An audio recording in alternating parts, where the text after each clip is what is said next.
आज हम लोग जानेंगे कि श्वसन तंत्र क्या होता है, श्वसन तंत्र में क्या क्या प्रक्रियाएं होती हैं। तो आइए जानते हैं। देखिए, जैसे मैं ये चित्र बनाया है, इस चित्र को देखिए, ये है इसका नाक, नोज है ये इसका मुख है।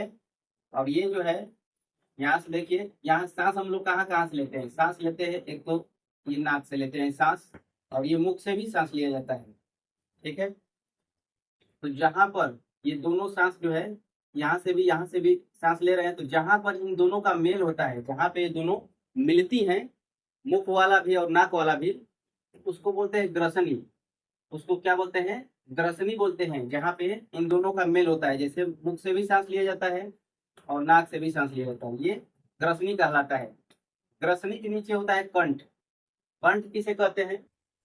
कंठ उसे कहते हैं, जैसे हम बोल रहे हैं तो यहाँ पर आप लोग महसूस करेंगे कंपन हो रहा है, वाइब्रेट हो रहा है, उसी को कंठ बोला जाता है। ये कंठ है हमारा। और ये जो इसके नीचे है, ये गोल, ये ये श्वास नली है। श्वास नली का ये ढक्कन है। ढक्कन बोले तो जैसे एक प्रकार से समझ लीजिए कि चाय छननी है, तो उसका श्वास का छानने का काम करता है उसमें, मतलब कि श्वास के अलावा कोई और पदार्थ को उसमें अंदर एंटर नहीं करता है। और ये जो है, ये देखिए, ये फूड पाइप है। इसमें भोजन हम लोग खाते हैं, तो इसमें से भोजन कहाँ जाता है? आमाशय में चला जाता है। और ये जो है, ये है विंड पाइप, यानी सांस की नली। इसमें सांस लिया जाता है। सांस जो लेते हैं तो ये कहाँ जाता है? सीधे फेफड़ा, फेफड़ों में चला जाता है, लंग्स में चला जाता है। तो देखिए, यहाँ पर जो होता है, ये इसका बहुत महत्वपूर्ण कार्य होता है। जब खाना खाते हैं आप लोग, तो जब भी खाना खाएंगे, तो जब खाना खाते हैं तो उस समय सांस भी लेते हैं, तो दो काम एक तरह हो जा रहा है। जैसे कि खाना भी खा रहे हैं आप और सांस भी ले रहे हैं। तो कभी कभार ये होता है कि आप लोग देखे होंगे, जब खाना खाते हैं तो लोग कहते हैं बातें नहीं करनी चाहिए खाना खाते वक्त। ऐसा क्यों बोलते हैं? क्योंकि जब भी आप बात करते हैं और खाना भी खाते हैं, तो ये जो होता है, सांस लेने के दौरान ये ढक्कन जो है ये खुलता है और हल्का सा खाना इसमें चला जाता है।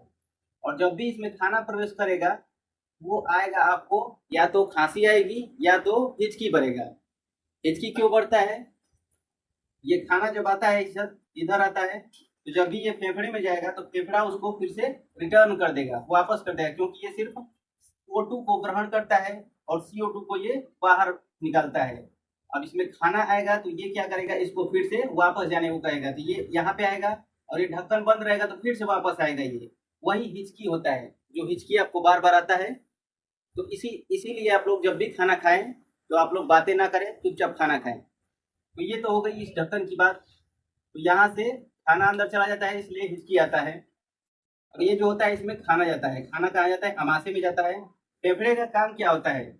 यहाँ पे ये श्वसन है, श्वसन नली है, श्वसन नली। फेफड़े का काम क्या होता है? फेफड़े का काम होता है कि गैसों का विनिमय, गैसों का विनिमय, विनिमय करने, मतलब विनिमय का मतलब होता है कि गैस जैसे आता है, गैस आएगा, यहाँ ये जो गोल है, इसी में गैस आता है। जैसे ऑक्सीजन आता है और फिर से यहीं पे ऑक्सीजन ग्रहण करता है, और O2 CO2 जो है, कार्बन डाइऑक्साइड, उसको बाहर निकालते हैं यहीं से। यानी गैसों का जो भी काम होता है, गैस जो आता है जाता है, सब फेफड़े में काम होता है। जो भी O2 हम ग्रहण करते हैं और CO2 बाहर निकालते हैं, सब इसमें होता है, ये नली में। और जो खाना वाला होता है, ये नली होता है, जो कि चला जाता है सीधे कहाँ? अमाशय के पास, जहाँ हमारा पाचन होता है। और ये यहाँ से भी देखिए, ये वाला जो चीज है, इसको समझ लीजिए कि ये श्वास यहाँ से भी आता है, यहाँ से भी आता है। ये जो होता है ऊपर, ये क्या होता है? ग्रसनी होता है। उसके बाद कंठ होता है, फिर एक ढक्कन होता है, जो दो पाइपों के यहाँ पर श्वास वाले के ऊपर ढक्कन लगा रहता है, क्योंकि श्वास को छान कर इसमें भेजता है, बाकी सबको वो नहीं भेजता है। खाना आता है तो खाना इसमें चला जाता है और श्वास इसमें आ जाता है। ठीक है। तो आज था यहाँ पे थोड़ा सा छोटा टॉपिक, जो कि श्वास के बारे में, कि हिचकी आपको क्यों बढ़ता है, इसके बारे में मैंने बताया।